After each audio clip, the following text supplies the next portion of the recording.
This is Owl Talk, a Sigma Pi podcast featuring stories, news, updates, and more from the world of Sigma Pi Fraternity. Welcome back, everyone. We are here with another episode of the Owl Talk podcast. Today, we welcome Anthony Zampese from our Epsilon-Chi Chapter at the University of San Diego. During his undergraduate years, Anthony was the Sage of his chapter and also a student assistant with the USD football team. He graduated in 2020 and over the last few years has built an impressive career working for some different football programs. We're going to hear all about that and more. So, Anthony, welcome to Owl Talk. Glad to have me out here on the show, man. I'm really excited to talk about every one of my experiences ever since I've been a part of Sigma Pi. Awesome. Let's take a few minutes and talk about that. I like to start by the guests saying, who they are, where they come from. Maybe you could talk to our listeners about your educational background and what brought you to the University of San Diego, and then tell us a little bit about what ultimately brought you to Sigma Pi Fraternity. Yeah, absolutely. So I was born and raised in Cincinnati, Ohio. My dad worked with the Cincinnati Bengals my entire childhood as the quarterback coach. I went to St. Xavier High School in Cincinnati, which is one of the top academic high schools in the country, also one of the top sports high schools in the country. Very well-known school, very good school. Yes. Just some notable alumni. Luke Kuechly was the starting middle linebacker at my high school, when we produced tons of NFL players. When I was there, we were ranked 9th in the country and 12th in the country my junior and senior year. Wow. Yeah, really, really cool, really fun to be around. It was funny because I ended up going to University of San Diego, and my high school, we had a 7,000 seat stadium plus standing room. And I go to my first college game at USD, and it's barely 2,000 people there. I'm like, what the hell's going on? I was going to say, there's many college stadiums that don't have that type of seating. Exactly. I chose University of San Diego. My dad's an alma mater.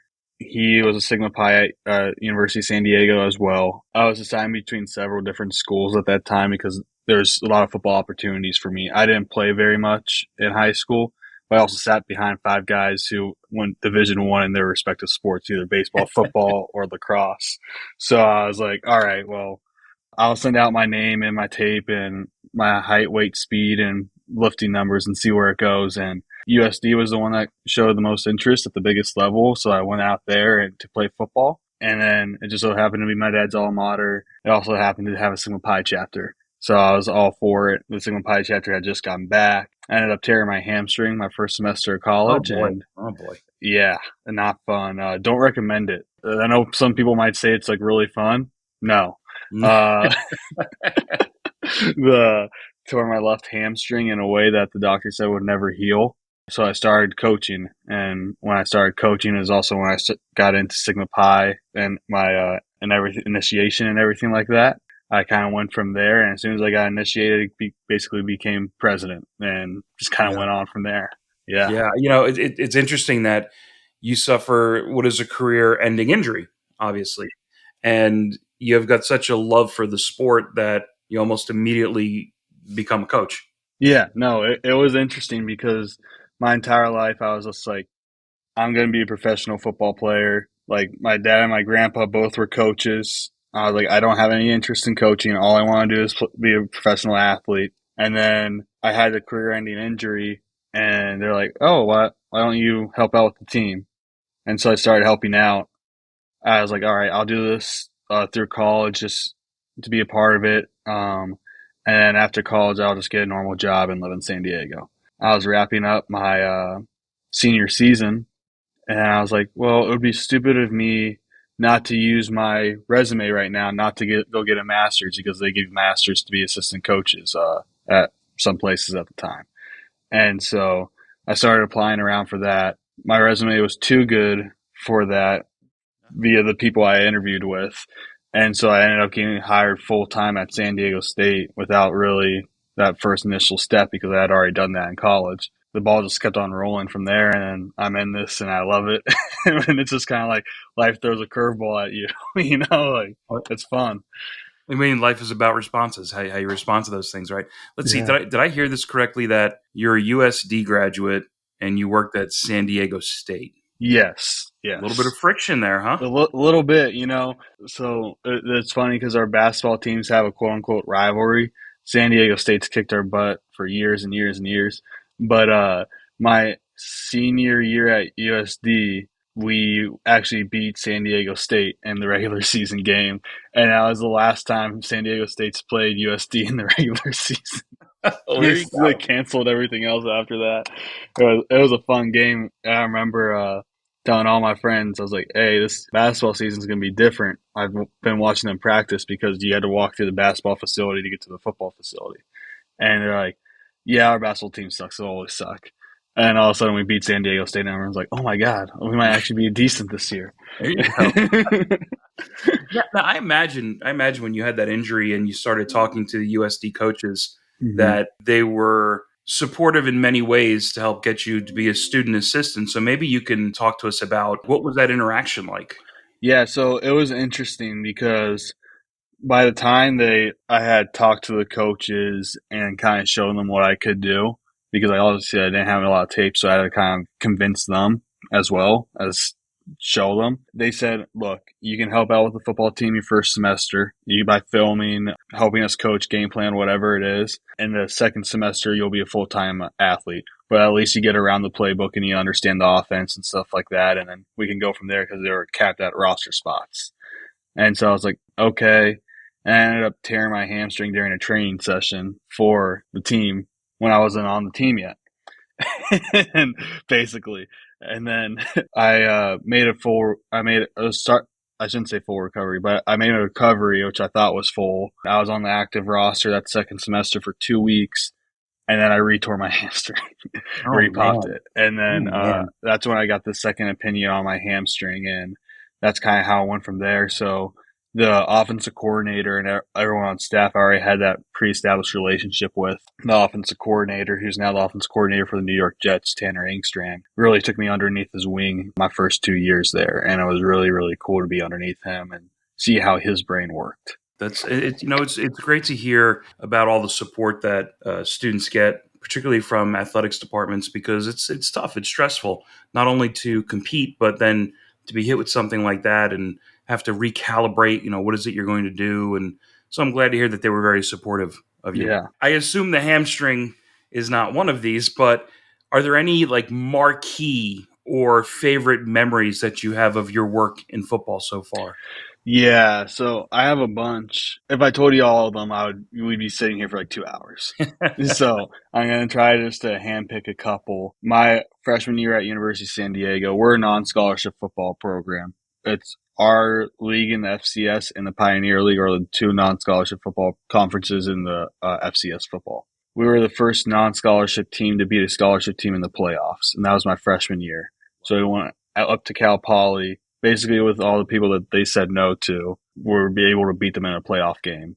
That being said, our next game was against North Dakota State when they were rolling. And I was like sending a lamb out to slaughter. Uh, and I just remember vividly the entire week we practiced with 12 guys on defense, on our scout defense, because we're like, they're that much better. We got to basically act like there's another guy out there. And our defense was prepared all week. And it was like the first possession of the game. We had an all academic Will linebacker. He was like me. He's maybe 6 foot, 190, 200 pounds. And they had a 300-pound guard pulling for Oh him. my God. He was nominated for Defensive Player of the Year in their conference. Ended up with like 90 some odd tackles that season. And this guy lifted him up in the air, up above his head, slammed him down on the ground, and landed on top of him. And the running back ran for a 60-yard touchdown. I was like, oh, shoot, there's levels to this now. And I would say that first year making the playoffs. The second year, we did the same thing. We beat another scholarship school in the playoffs and went to North Dakota State again. And both those seasons, we were the closest team to beat North Dakota State in the playoffs because they just rolled through everyone. So it was like kind of like a half victory, like looking back on it. We're like, oh, we lost 32-14, but at least we didn't lose 42-7 like everyone else did, you know? And but those are big ones. The 11-2 season I was a part of at San Diego State, that was really big. That was special. That was a really special season. We had the Ray Guile winner and punting Matt Ariza. We had a second round pick on our defensive line, and I was in charge of the defensive recruiting. So I was in charge for the entire defense. We had a defensive lineman go, I think it was like number 2 in the second round. He was a borderline first round pick. We had another guy, he's still on an NFL roster as a defensive end. One of our 3 linebackers just signed as an undrafted free agent with the Kansas City Chiefs and is still there. Both corners ended up in the NFL. Both safeties ended up in the NFL. Another linebacker, he was kind of like our safety linebacker hybrid. He's actually plays for the Indianapolis Colts, and he's like a 4-team special teamer, Sagan Alubi. And it was really cool to be a part of that team because a lot of it was the guys that I recruited out there, or got transferred out there. And it was really, really fun and to be a part of all that and to be around guys like Coach Hoke, Brady Hoke, which I know some people have mixed feelings about from his time at Michigan. He's such an awesome guy, and it was such a family environment. And I'm so blessed that was my first stop in my football career because not every place is like that, And you have to have a tremendous feeling of accomplishment seeing players that you coached and you provided guidance to out there in the NFL. Oh yeah, absolutely. So it's really cool because there's a ton of, I shouldn't say a ton, but relative to my age, guys that I kind of pick that are doing really well. And to have that type of success at my age is kind of rare. And I'm not saying I'm special or anything like that, but it's just goes to show you the process and hard work and just being able to do what you want to do and having the freedom when you have the trust of others. If they trust you and you trust them, and they're like, hey, I'm not too sure about it, kid. I'm like, hey, trust me on this one. And they trust you and it pans out. Well, and then sometimes they trust you and don't pan out and you get to hear it. But so is life, That's right. That happens in all elements of life. Let's talk for a minute about football, but in the future. Mm-hmm. What are your ultimate goals with the sport? Let's say we can hop into the future, take a look at you 20 years from now. What do you want to be doing with football? I think the biggest thing for me was as I got into football, my goals kind of shifted and changed. When I got into football, it was I'm going to be the best coach to ever walk. When I started going down this road, I was like, this is what I'm going to do. My grandpa passed away my final year at San Diego State. It was the Wednesday or Tuesday before our first game. And that was another really cool moment was before the opening kickoff, they had a moment of silence for him because he had coached at San Diego State for a while. He coached for 7 years as a defensive back coach and put out 21 NFL draft picks at the time. Wow. Yeah, so 3 guys a year. He was there with Don Coryell and everyone else. I was like, all right. When I first got into coaching, I was like, I want to make sure when people think of my last name, Zampese, they think about me before they think about my grandpa or my dad, which is a very tall class. Like all of modern football, for everyone who's listening, was basically developed by Don Coryell and my grandpa.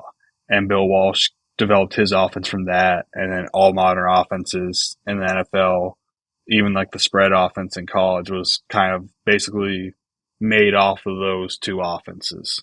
So there's a big chunk of history I was trying to live up to. Of course, I wanted to put kids in the right position to be the most successful version of themselves. And that's what I say in recruiting when I recruit kids is look, as a recruiter, my job is to get you here, to get you to my school. But at the end of the day, if I gave you a high grade and you went somewhere else and you perform well, that just means I did my job correctly. And I'm going to be ecstatic for you. So whenever you call me, I'm going to give you one point of view from my college that I'm currently at, one point of view from where you're sitting at right now, and one point of view of the other colleges that are looking at you. And let me help you in every aspect of the way, because the worst thing you can go to is to a school you want to go to, but they don't really want you. They might have given you that offer because they think of that, and then all of a sudden you go there and you can't be yourself.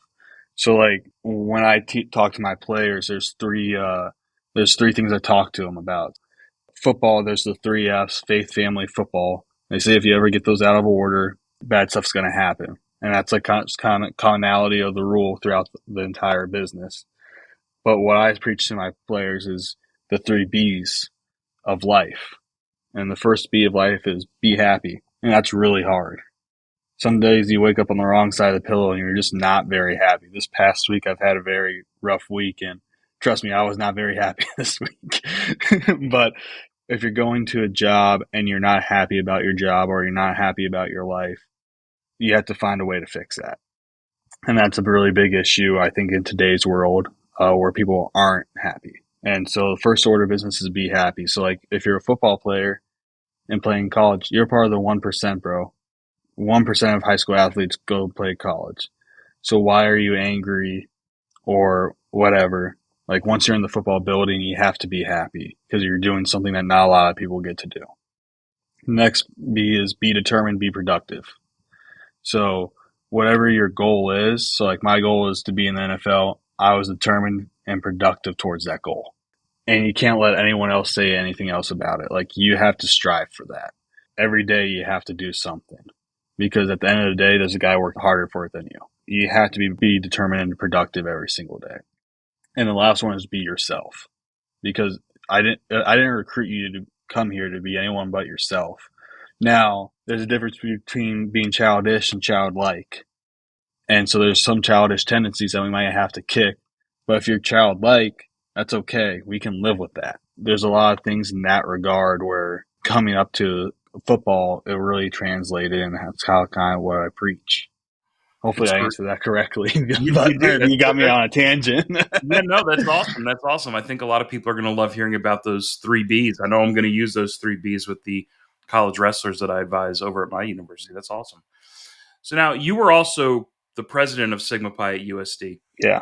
And I wonder, was there anything that you learned from your work in football and sports in general that you brought to your leadership role in Sigma Pi? Yeah, so going to Sigma Pi and my experience there when I was president and working in football, it was really stressful. So, like, I would get up, I was at work by 7, then I would go to class, I'd come back, do work, go to practice, go to class. I would stay up till midnight, 1 a.m. every single night working on fraternity and classwork. I did that routinely for about 2 years. And so it was really hard to balance the two, but I was able to do that and find the niche and able to work through this football schedule and fraternity schedule and make sure that both worked out, because there was a lot of football players in my fraternity. So you couldn't be like, hey, we're going to have whatever. And all of a sudden the next day we also have a scrimmage or a practice or a weight lift. So, like, everything in my calendar was very decisive. So, like, that was kind of one of the things I translated over, because in football you have a pretty strict calendar and a very, like, be here at this point, time, be to this time, and we're going to be doing this. 1 + 1 = 2 type deal. When I got to Sigma Pi at my university, respectively, there was only 3 or 4 guys in the fraternity when I joined. One guy graduated, another guy got deported, so it was just me and 2 guys by the time I got into my first recruitment cycle as president. It was like, all right, in football, what can I bring to Sigma Pi? And I was like, I can bring constant support and I can bring my determination. And so then I was like, all right, let me add this to this. So I was actually in New Zealand doing a class out there, and I would wake up whenever I had to wake up, I forget, to get onto the East Coast time so I could call the different vendors to get my shirts for Rush and then plan with the school. And then I would go back to sleep for a couple hours, and then I would go to class, and then I would go explore New Zealand, have fun with my buddies, go to sleep for a few hours, repeat the entire time I was there. And there's a lot of sacrifice you have to make. And that's one of the big things that I think people, I'm not going to say don't realize, but there's a lack of understanding what sacrifice is and what it looks like. And that's something I brought from football to Sigma Pi. Was I was always sacrificing for football. Then when I became Sage and I was in this leadership position, it's like, oh, I was already a leader in high school on my football team. Like, even though I wasn't playing, a lot of people looked up to me. I was the captain of my track team in high school, my senior year. I was nominated my freshman year of college to be a part of an exclusive club, and I ended up not doing it because of my football commitments. They said you had to pick the club over football. I was like, hell no. That type of stuff, like the constant sacrifice, putting the team, or in this case, the fraternity, in front of yourself, which I think some people have a struggle to do. Not so much the sages, but I know there's probably people in chapters that are like, well, I'm more important than the fraternity. Oh, this is my last semester in college. I'm not going to pay my dues. This, that, or the other thing. But it's like, leave leave it in a better spot than you were with it, and take pride in it. My chapter is unfortunately closed now, but like when I left, I was extremely prideful and I did everything I could to support it. There were some outstanding circumstances that happened, but that's what I learned from football that I brought to Sigma Pi. And from Sigma Pi that I brought to football was the ability to build personal relationships. When you're being determined and productive, sometimes you get streamlined. And like my freshman year of college, I got kicked out of my friend group my first semester because I was so blinders up. I'm going to go do this, this, and this that rubbed people the wrong way. And then so I had to learn how to control my blinders and when to use them and when not to use them. Sigma Pi, like in the recruitment process, I don't think I would have the jobs I do today in recruiting world and coaching world if I didn't have that experience in Sigma Pi and recruiting. Being able to build relationships, being able to handle egos. That's the huge one. That's right. Everyone has egos in the workplace, but I'll tell you what, football players will make you think you're in a first grade girls' classroom or something like that. Like everyone's pulling each other's hair sometimes. Everyone's in yelling matches. Sometimes it goes bonkers. That being said, you have to be able to manage, like in Sigma Pi, I was like, all right, this guy and this guy, they don't work with each other. But they're my two best workers. So let me put them on each of these committees that don't really work with each other that I can mediate between the two. All right, what about this guy and this guy? And and it's exactly how you form a staff in football. Like, hey, I really want this guy, but I know this guy's not going to work with him. All right, well, now what can I do to get these two pieces to work? Or, hey, this player plays really well, but he doesn't have a good relationship with the quarterback, this wide receiver. How can I get them on the same page? What can we do? And then there's trust player to player, trust coach to coach, and trust player to coach. Sometimes that's really hard to build. In Sigma Pi, being able to handle all those egos, all the personalities, the constant fluctuation and growth and reduction in growth when I was president, because sometimes we were at 20 guys and the next semester we were back down to 12 and the next semester we were up at 30, just the nature of the beast that I was in. It became really evident that, not at the time, but later in life, that I had matured a lot through those experiences, and that really helped me pave my way in this business so far. Yeah, and I'm glad Sigma Pi could help with that and to the extent that we could. Although, let's be honest, a lot of your growth and development as a leader comes from your own success, which is evident in hearing your story. So that gets me to the fraternity's new slogan, "Find Your Purpose." Can you talk about how Sigma Pi Fraternity helped you find your purpose during your undergraduate years? Yeah, find your purpose. My purpose in life is to, like I said before, is to put people in positions to be the best version of themselves.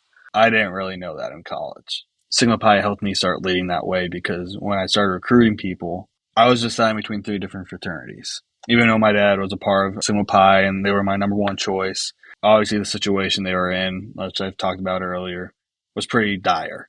And I was like, shoot, if I join them, they might not be in a fraternity next year. They might be dissolved. There was other chapters, Beta and Lambda, that were there, and they were interested in me. I went to their recruiting events, and I knew almost every single person in the fraternity already. I got there, and I felt like I wasn't myself. And I got with the Sigma Pi guys, and they're like, hey, come as you are, and we'll figure this thing out together. And I was like, all right, that's the vibe I can go with. So when I was president of Sigma Pi was, look, I want to build, this is kind of cliche, the first anti-fraternity in America. And that's kind of what I kind of sold myself on. It was like, look, everyone, all these fraternities in around the United States right now are getting caught hazing, getting caught, doing this, that, and the other thing.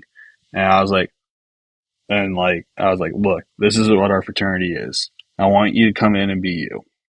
And once you're you, I'm going to try to help you as I'm finding myself, help you find you.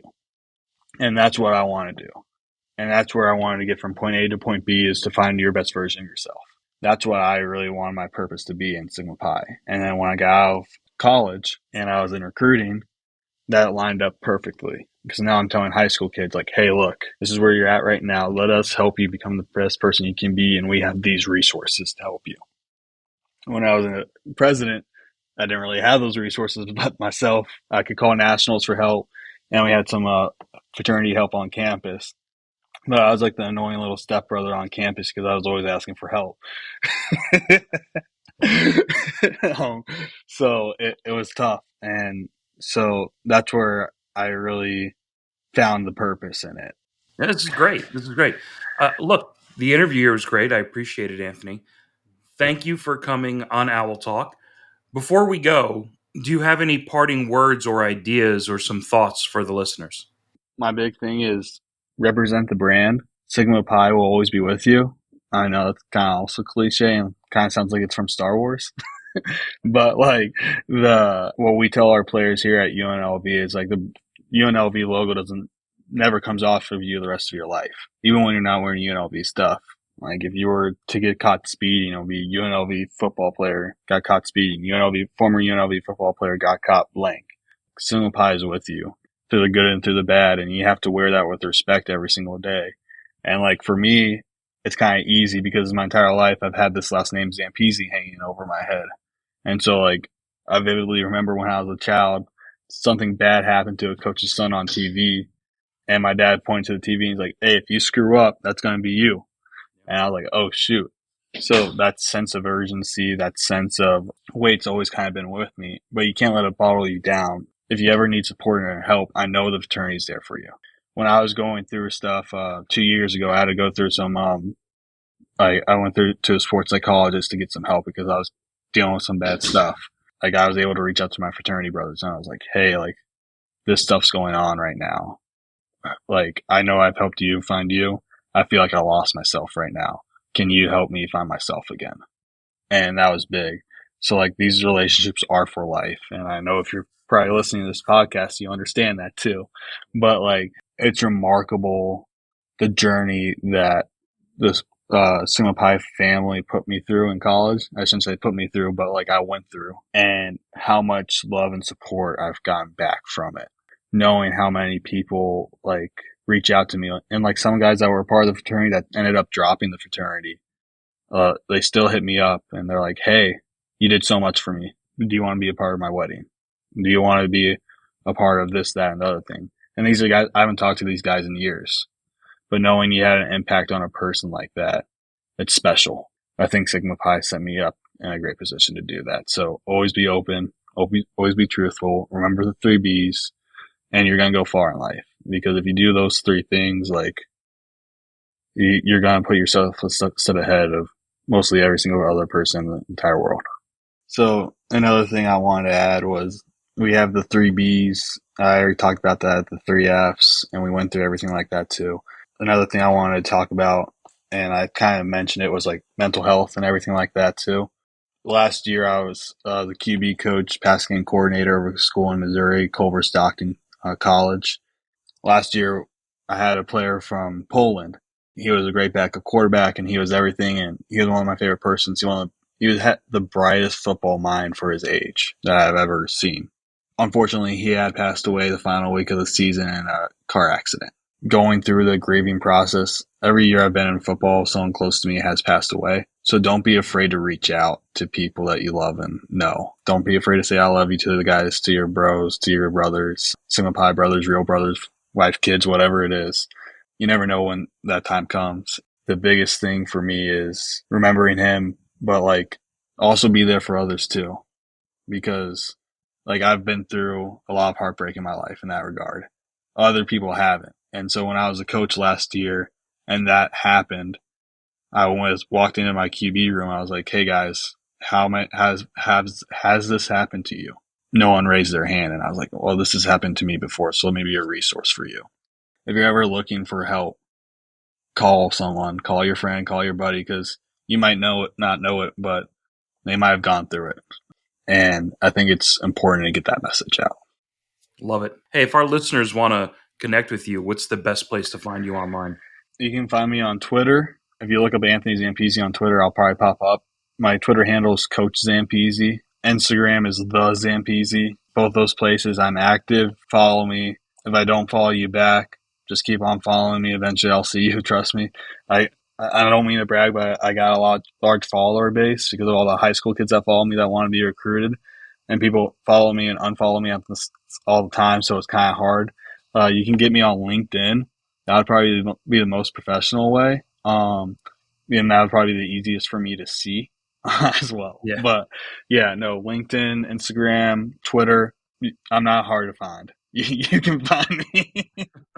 Well, great. Thank you again, Anthony. Appreciate it. All right, appreciate it. You can stay up to date on the latest in the world of Sigma Pi Fraternity by following us across social media. We are at Sigma Pi, all one word, on Instagram, X, LinkedIn, and Facebook. On YouTube, we are at Sigma Pi Fraternity, also one word. Remember, you can always get the latest information on Sigma Pi Fraternity at sigmapi.org. Thank you to everyone who listened to this episode, and we look forward to you joining us for the next Owl Talk podcast.